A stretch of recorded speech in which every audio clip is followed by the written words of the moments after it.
Yeah. Then I use number.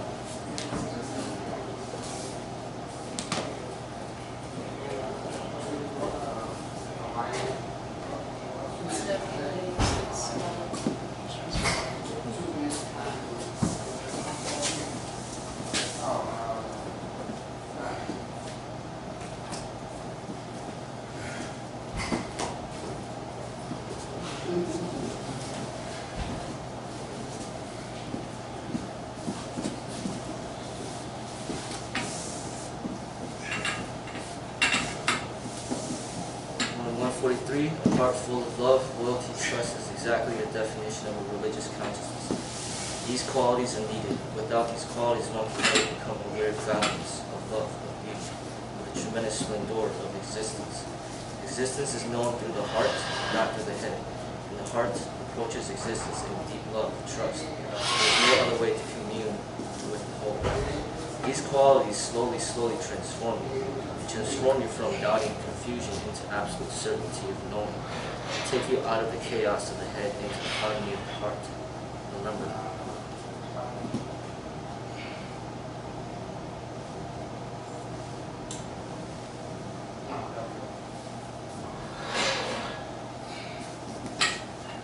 Prayer does not mean saying something to God, asking for something. Prayer means listening to God. If you have to say something, it can only be a thank you. A simple yes is enough. Organized religions all over the world have been teaching people unnecessary prayers, and people are repeating those prayers parrot-like. They have lost all meaning, they have become pure ritual. They're just formal. You have to learn a true prayer. It consists of silence, it consists of deep listening.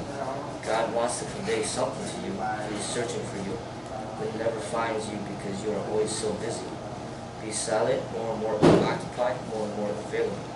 And soon you will start hearing the still small voice within. God does not speak from the outside, He speaks from your innermost core. He is already there. And to be connected with your innermost core is true prayer. The moment you are connected, it is so blissful, so ecstatic that you will bow down in deep gratitude.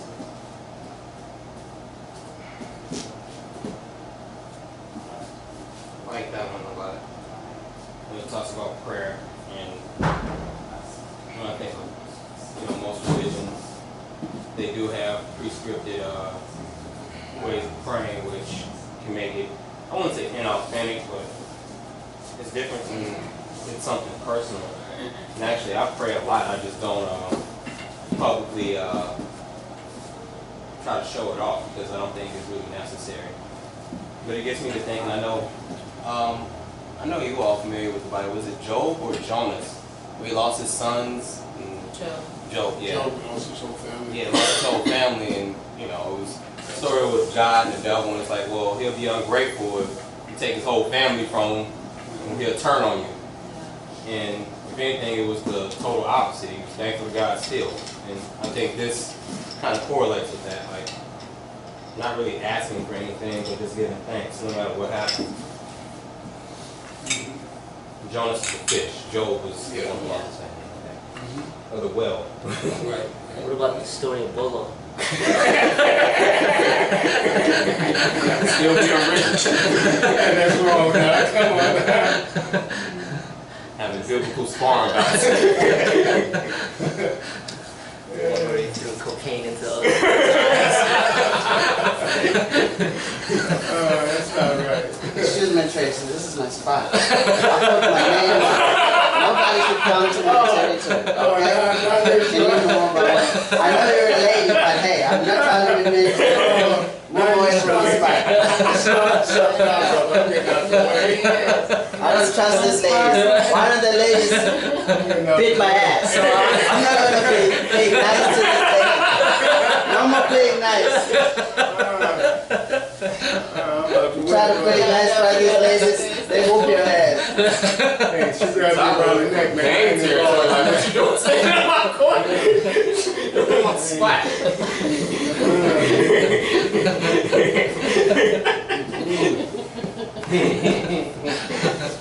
We were in meditation, Tabo. We were in meditation. Oh, okay. All right, I'm going to behave. So you want to far. Stop. I've been here for like 3 years. I still ain't got no spots. I don't got a spot. That spot on the rug right there, that spot on the rug right in front of you, that's yours. You only get the spot when you kick about 3 people. So I've kicked about 3 people, including Sifu.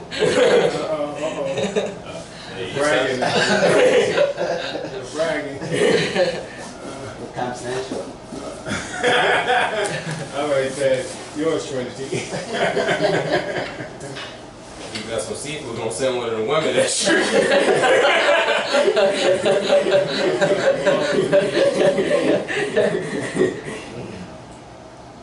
Make it public too. Ain't gonna put you all on YouTube. Getting stumped by a young lady.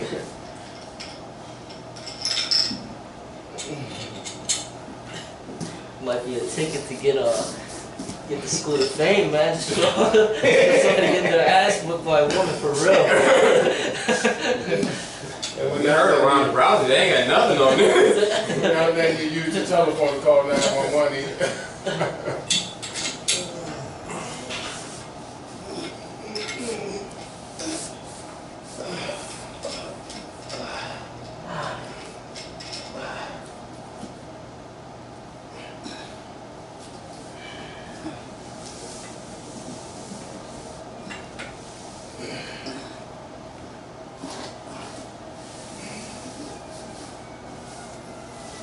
I still like that story out of all stories in the Bible about Job.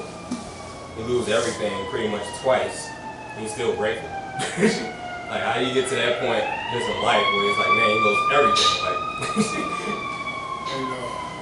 And another good one is Saul on the road to Damascus.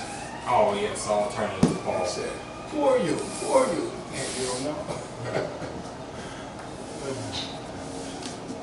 Yeah. Man, it's a good way of just not being bitter. It's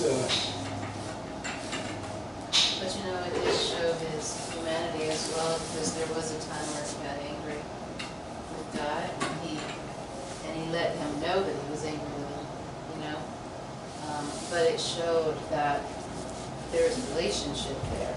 You know what I'm saying? It's like sometimes we're going to get upset with our parents, we're going to get angry with our parents, but there's still a reverence there and a respect for them.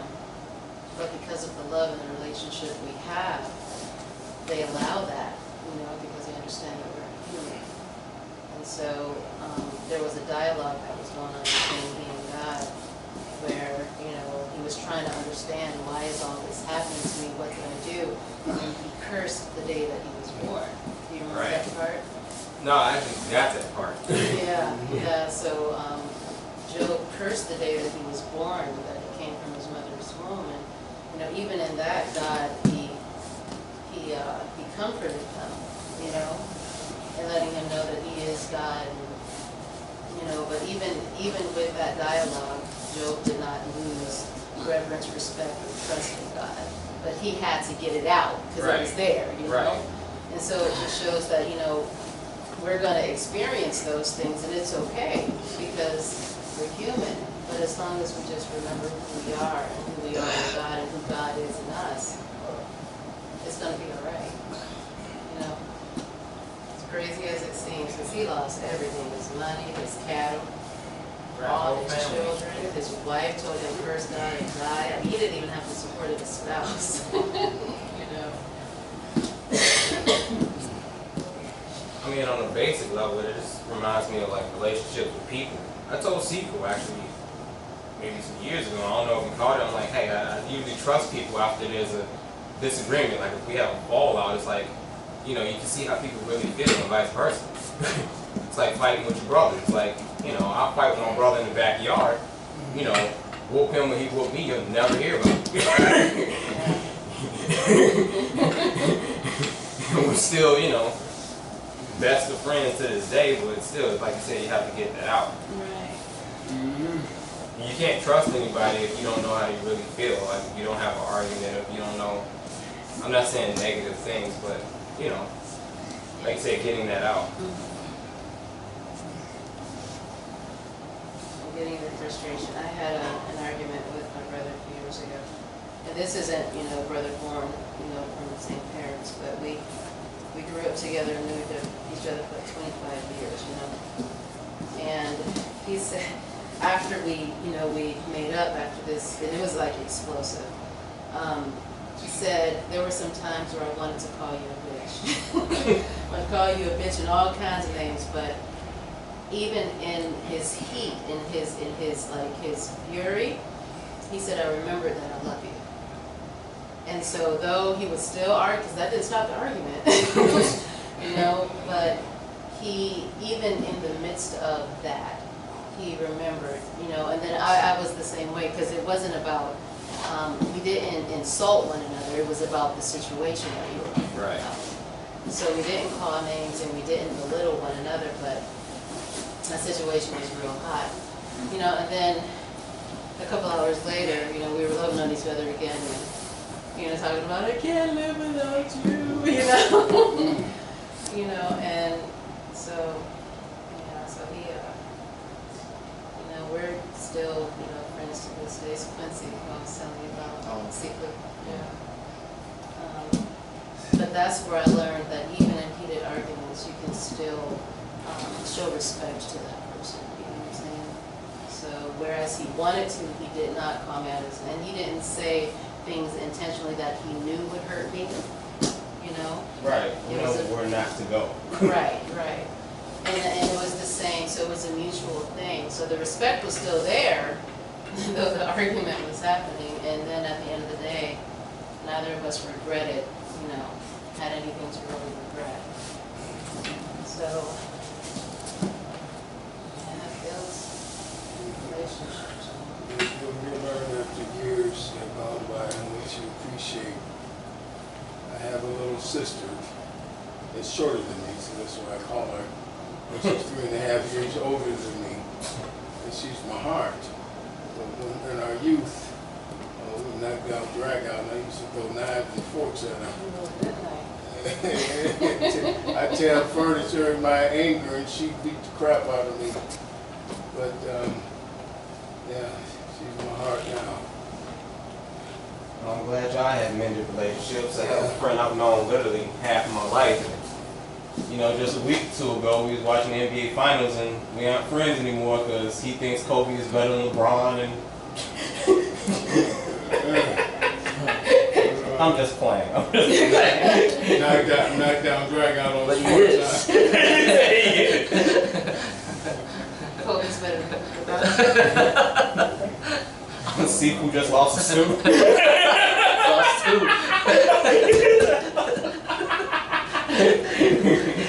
Talking crazy now. Kobe do got 5, right? LeBron got 3. I mean, hey, I would have won 3 championships if I was on the same team with Shaq. No, I'm just saying. Still gotta get 5 at least. No, I mean, you do have to win championships. Of course. No, you gotta, of course, but I mean, like Bill Russell has more than MJ. Does that mean he's better than MJ? To some people, yeah. To other people, well, to most of the world, no. I don't know about Bill Russell. No, exactly. So, I mean, no. I've never seen him play. But I'm just saying all 3 of them are good. I'm still MJ, trying to Kobe, and LeBron. Still trying to find out what is it about shooting a Well, pigskin through we an have to apple basket. readjust. Hey. I can't use it like that. Well, hey, see, for what is it about shooting a pigskin through an apple basket? I don't have any story to share because I don't have no brothers and sisters, but listening to y'all, You aren't missing too much. I'm envious. You got gang members you run into. I can talk about that. I'm envious, and I wish I had a brother and a sister. You got us. But, You got us. I can pick on Tracy. I ain't talking trouble.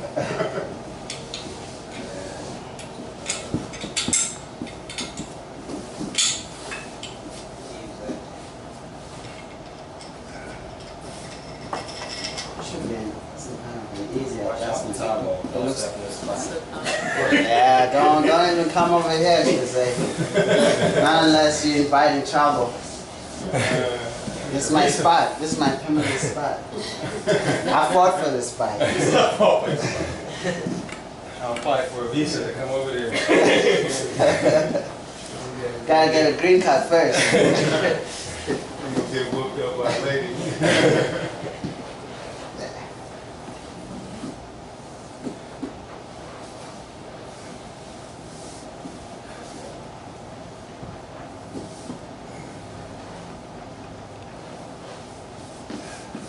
Watch your toes, Trace. Watch your toes. Watch it. I'm building a wall. Build that wall. Build that wall. Make Trinity pay for it. Yeah, she has to pay for it. Boy, step in the back of her knee.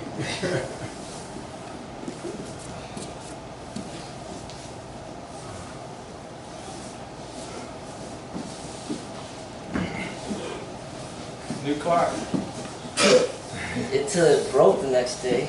Yeah, it fell. Almost hit me in the head. Oh, dang. Still works though. They Just the have to glasses. have, I know they have like clocks where you put them in workout rooms and like athletics and safety Shatterproof. gloves, yeah. I gotta look into it. Yeah, because you know, the kids throwing dodgeballs Mike. and all that. Can you bring me one of those rolls? FMK car. Okay, fun. Durability. That's the intended purpose to be thrown around. Yeah. I have balls thrown at it.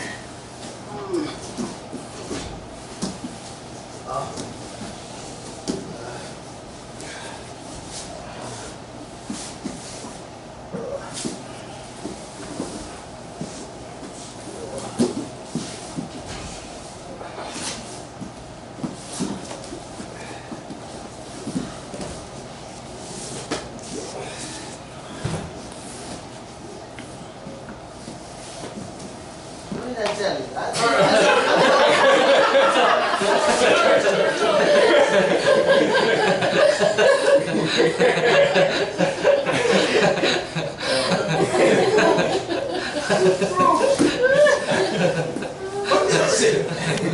I hear a slap. Alright, now I'll choose a word for it, typo. I come up there and slamming me. Lord. I'm scared of you. Leave me alone. I'm telling you.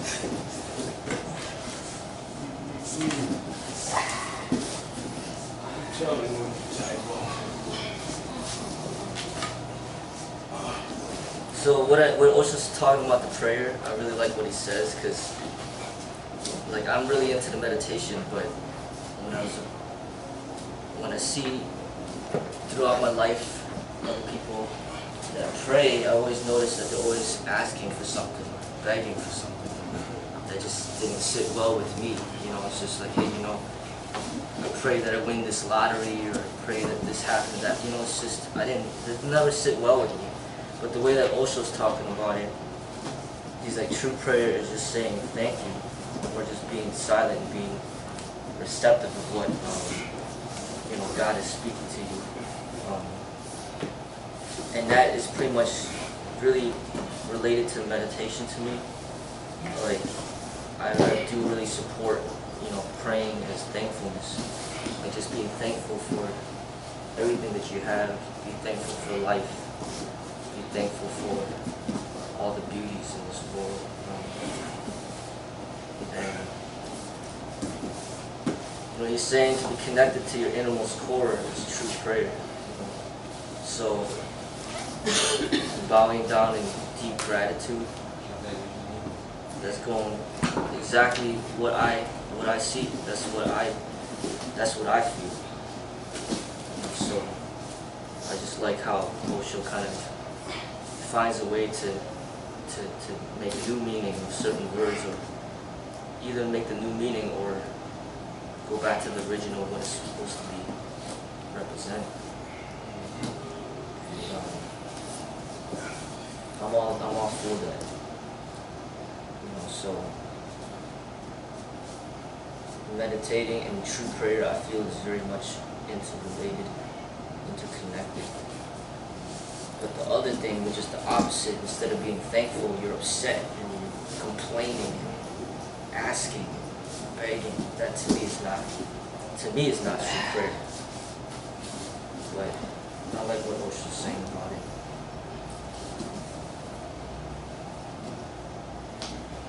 I just don't like the idea of like asking for something, because then that kind of makes it out of your control. I think when you want something to happen, go ahead and put the effort to do it, rather than just putting somebody else's shoulders to take care of it for you. I like the idea of just going after what you want and putting your effort. Yeah, that makes me think about just life in the city, coming across people begging, homeless people, I guess. I don't know if they're homeless or not, but they appear homeless, asking for handouts, asking for money, begging for this, begging for that. And I have a level of empathy, but I never felt comfortable with just filling up a tin cup of coins. I think for part of that same kind of reason, like, I don't know, it's never, I don't do it. It's never felt right.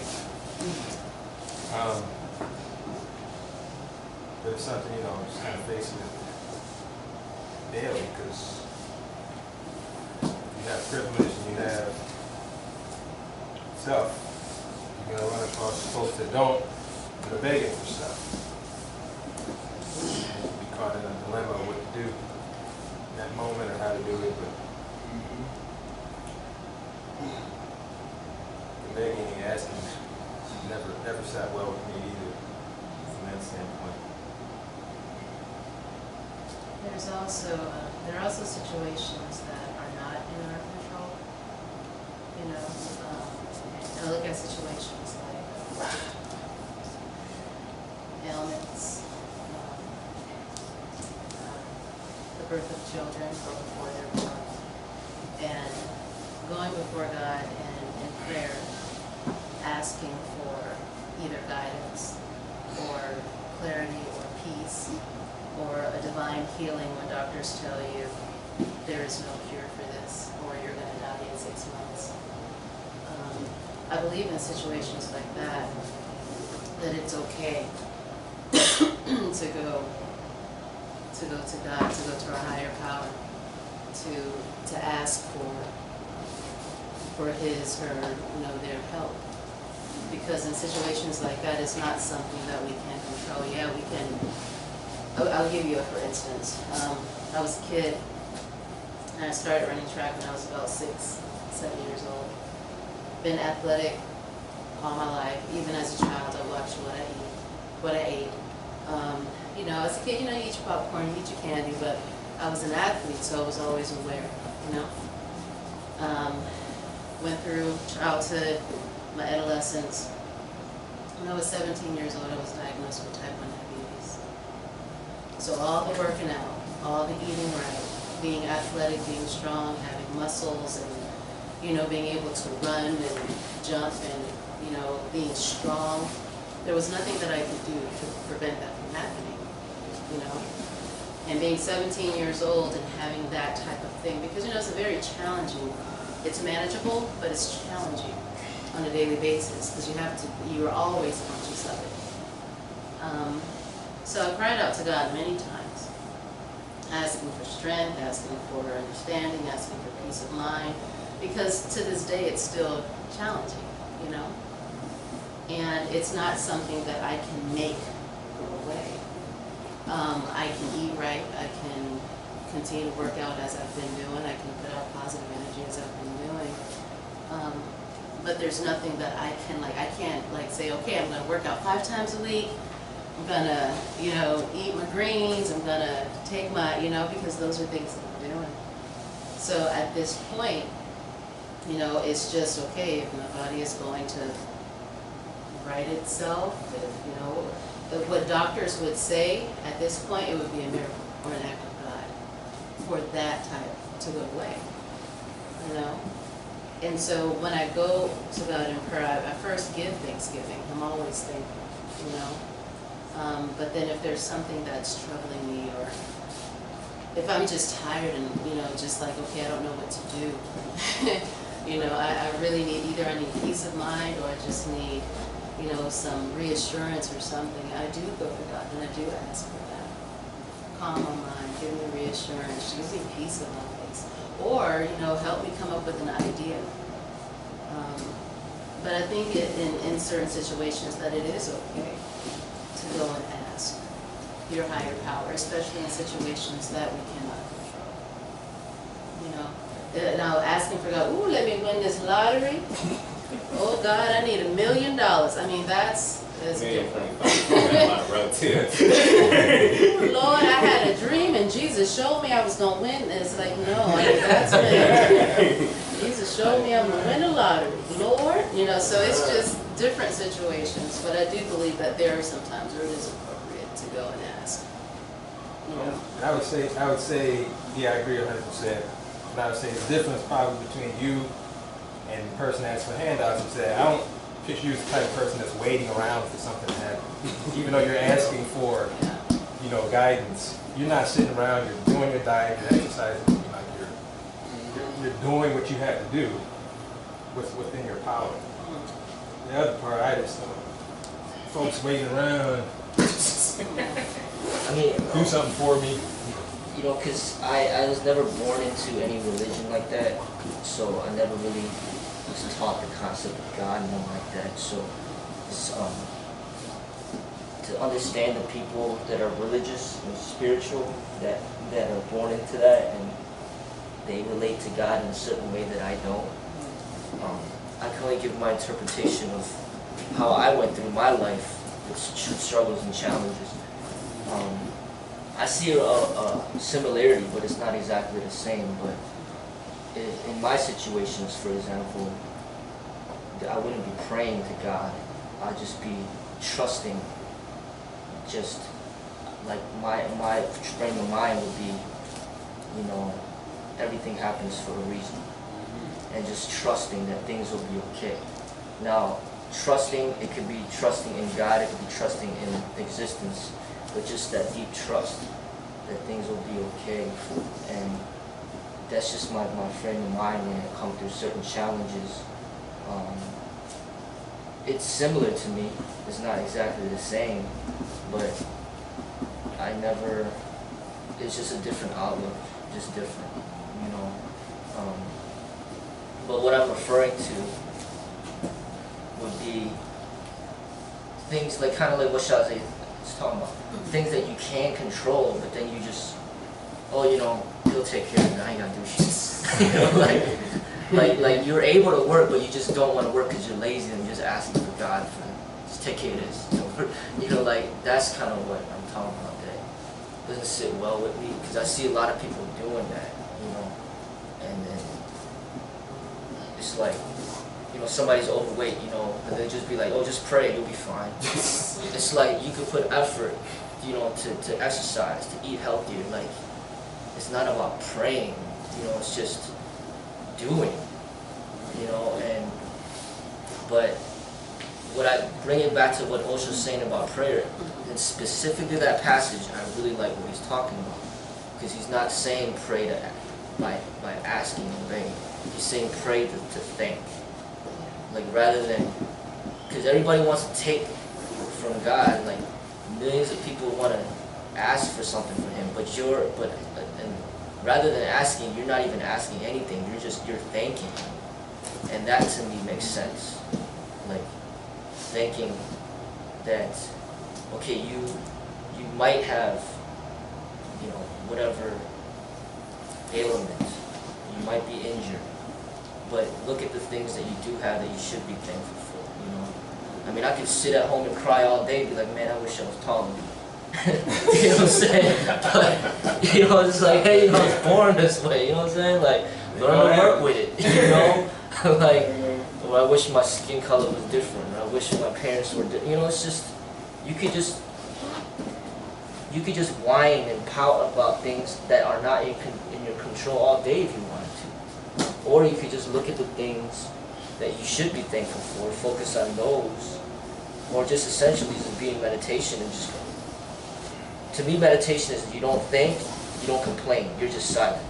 The next step, the next one right below that is just pretty much being thankful. And then below that would be like complaining or something. To me it's just, you know, like, turn your complaint into the thankfulness. Turn your thankfulness into silence. To me, meditation is the ultimate, where you're just silent. You don't think, you don't complain. You're just accepting of the reality. So even if good things happen, you're not thankful because you know that eventually something quote unquote bad will happen soon. So you're not even ecstatic, you know, when good things are happening. When bad things happen, you're not really that sad because you know that that's going to pass too. To me, that's like the meditation where you're just accepting. But most people aren't at that. They don't understand that. So then all they know is prayer. So I'm trying to reach out to them in their language. And like I said, I'd like to what Osho talked about in his definition of the prayer. It makes sense to me. You were just saying in Trinity and Chazé as well. Like you said, with meditation being in silence, it's like, you know, if you do something and you look for opportunities and you're doing something anyway and it comes up like, oh wow, this is something that you wanted to happen anyway, it's an opportunity. Or in prayer, it's like, well, you're, like Trinity was saying, it's like, hey, like you're doing all the right things and you pray for help. It gets me to think of a term, actually my friend told me about it years ago, and it's popular in the church, faith without works is dead. Like you can believe something all you want, but if you don't put any work into it, it's not going to happen. And what you're saying with people begging, you know, for change on the street, it's like, well, what are you trying to accomplish? If you see somebody working like, hey man, I'm trying to do X, Y, and Z, or literally like, oh, I'm trying to catch the bus, man, can I get $1 from you? In that sense, like, oh, well, if I see you have an effort and you have money to match, then yeah, I'm going to help you out. If you're just sitting out here just, man, you know, I'm just all messed up, just give me money. Give me $1. Right, give me $1. I don't even know what it's for. And it's like, why? You know, if I'm going to keep giving you money, I'm going to be out here with you. Now they know how to get shit. You're going to get down like his train. And he goes buy cigarettes. Thanks, man. No, I don't need to train no more, man. I'll walk. I'll walk with cigarettes. And what's funny? I'm trying to get this new Jaguar. Want to match me? I just need 20 grand. It costs 40, so I'm matching you. Alright, here you go. Where's the Jag, man? Oh, I forgot to sign up to get this. Wait for the new one. It costs 60. I've learned to live by the comforting by the word no. Especially with those who ask me for, I ain't got it.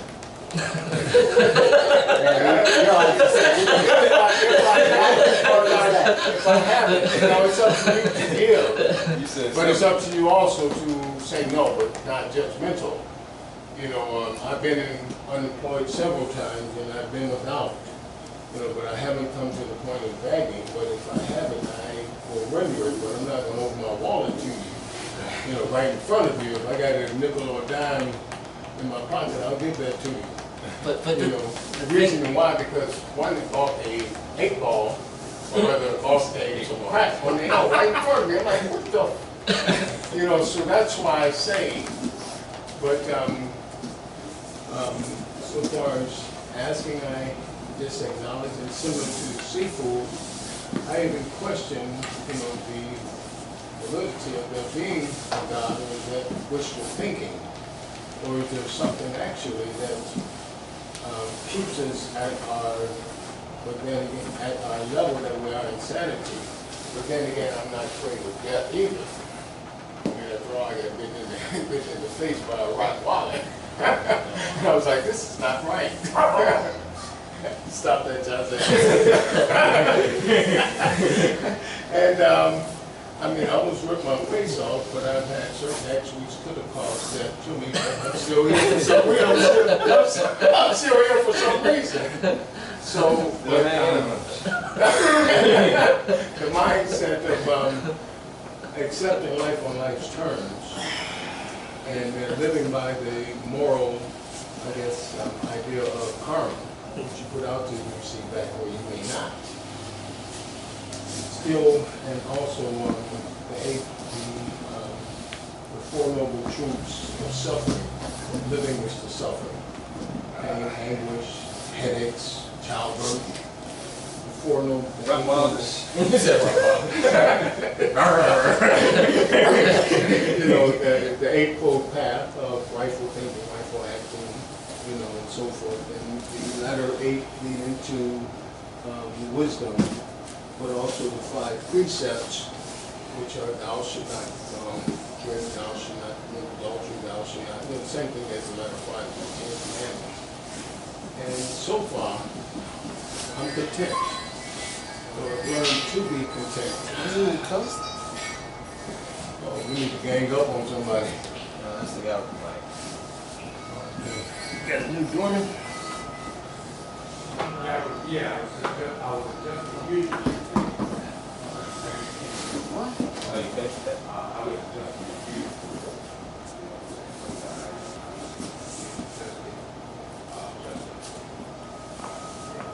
No, I hear you loud and clear when you see people panhandling. I see it in a different respect because it's like they have shifts on certain streets. And I pick the guys up. And they'll go from one street to another street, like from Clark to Western. And when that person leaves, another person will show up and post up on their place, which I'm not judging. I'm not. I'm just observing. It's like, wow, like this is actually like worship. A little game. like business, yeah. So that's kind of like, you know, on the aspect of assessing that, I live by the word no. I ain't got it. What is different? I mean, I understand people's hearts and they mean, you know, to do people's will. But I'm not judging as well. I'm just saying no. Right. And I understand that percent, like, hey, you ask and, you know, you can say yes or no or whatever you're going to say. And I'm with you. It's like, I look at it like this, and I tell my wife all the time, it's like, hey, if I keep giving people money, you know, and I see, like, everywhere, like, I'm seeing this day in, day out, going one way, come back. It's like, if I keep giving you, I'm going to be out here with you. I can't help you if we all out here. Now, there's different ways I can help you. It doesn't necessarily have to be financial. Yeah. And besides, you're encouraging those people to be there on the street by giving it. Yeah, I try to live by the heart, not by the mind. Not always right, not always correct, but it has assisted me, except when accordance with my significant other. I live by my mind. I ain't doing this, I ain't doing that, I ain't giving you that. Of course I don't say that. The man's place is best not to mention. Just going to your quiet zone. So before y'all got married, let me just put an example. What you made $1,200 a month, she made like $800 a month. So after y'all got married, she just got $2,000 a month. No. No, as a matter of fact, I wasn't there when her mother became ill. I wasn't there, and I expressed some devilish things which I should not have, and I, you know, apologize for that. But I can't change what had happened. I just focus on not doing that again. And hopefully we can come closer. I mean, after all, it's going on 37 years of being with each other. Where did I go wrong? Where did I go right? So when Am I insane? What's the secret? I don't know. Alright, so I just wanted to bring up the ending in meditation, something to contemplate about, because we're talking about all this stuff about begging and all that stuff. But when I think about it, think about the original Buddha, he became a beggar for his whole, you know, the rest, you know, like 40 years, and he started teaching. And then he inspired a lot of monks to do the same. So he kind of throws it off, you know, because if you got a Buddha begging in the street, it's completely different than the average person begging in the street, you know. So that's something to think about. You know, that's almost like, because he was a king and he gave it all away to be a beggar. Now you got a king that became a beggar, but the king say he's asking you for food or whatever, or he's not even asking. He has a bowl, empty bowl in front of you, but then like moments ago he could have put you in jail for the rest of your life, but then now he's a beggar, and then you don't gotta go to jail, but then you don't want to give him any food either. You know what I'm saying? And just think about it. Just imagine like Barack Obama, was the president, and then all of a sudden he's just begging on the street for $1 or something like that. I ain't giving him no dollar. But then